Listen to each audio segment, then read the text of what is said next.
dream of paradise, paradise, paradise.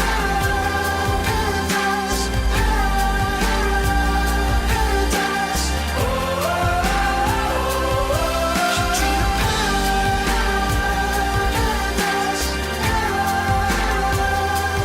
paradise.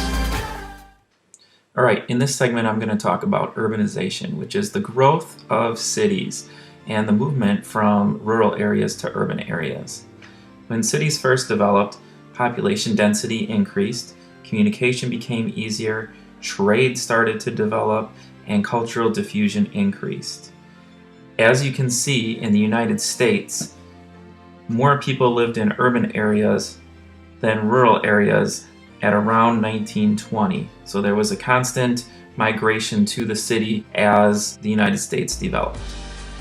And this chart shows the same thing as our metropolitan areas have increased significantly since the founding of the country.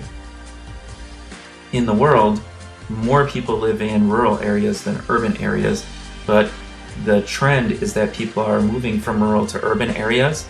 In the poorest of countries, there are more people that live in rural areas, and in the wealthiest countries, most people live in urban areas. It is believed that by 2020, more people will be living in urban areas than rural areas in the world. Cities and settlements are different in size because they serve different functions and purposes. The larger the place, the fewer of them that exist in the world. We'll go over a list of settlements from smallest to largest. Starting with the smallest, we have a village. Villages only have a few hundred people in them. Typically, the people that live in villages are subsistence farmers. They are on the outskirts of the urban system. Stores usually sell only basic goods like food or farm supplies. And just to make a note, in the United States, sometimes a settlement is called a village even though it really doesn't meet this definition. That is because in the United States, a village is a form of municipal government that has a president and board of trustees. So that's a little bit different than the concept of village that we want to talk about for settlement sizes. Towns have a few thousand people.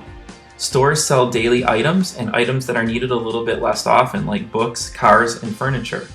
They have local and area government buildings like county courthouses and are definitely bigger than villages.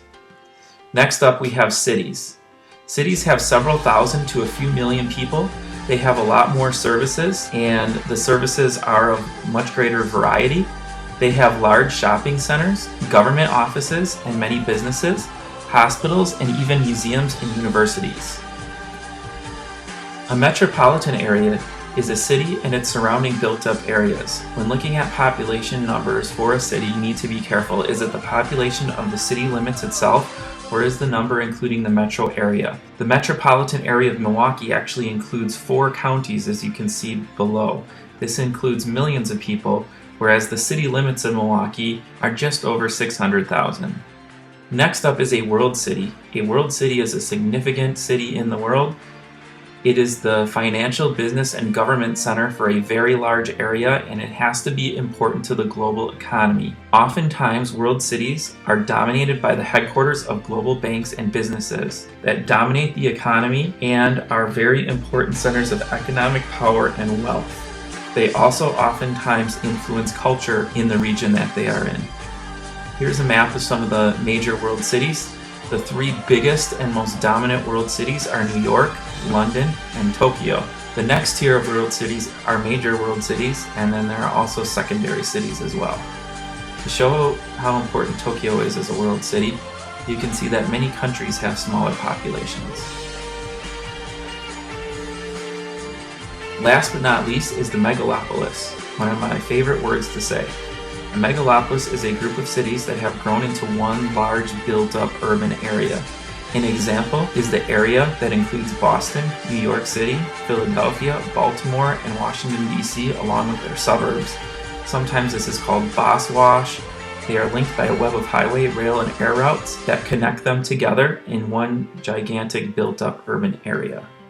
This is a map of the Megalopolis Boschwash. That is the highly urbanized area of the northeastern United States. And this map shows you average airplane travel time between them. At the furthest from Washington, D.C. to Boston, you have a 90-minute flight. Yet this whole area is one built-up urban area. Another example of a megalopolis in the United States is the Chicago, Milwaukee, and Indianapolis.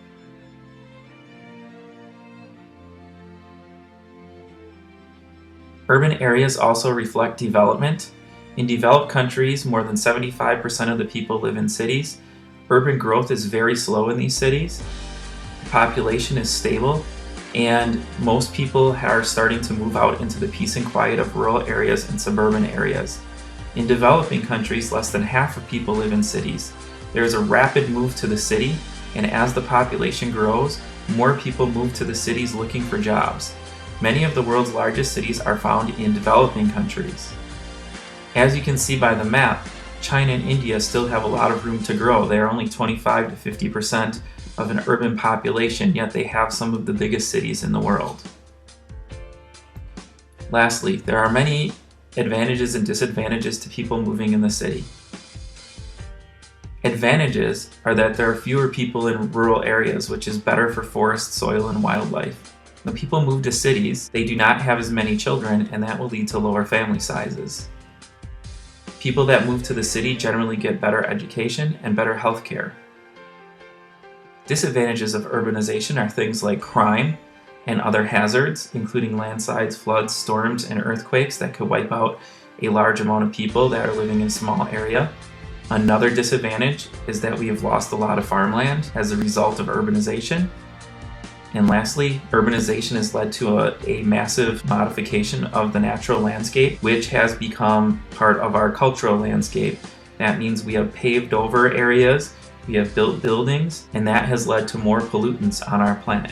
That's all for now. In the next lesson, we'll learn about how we use urban land.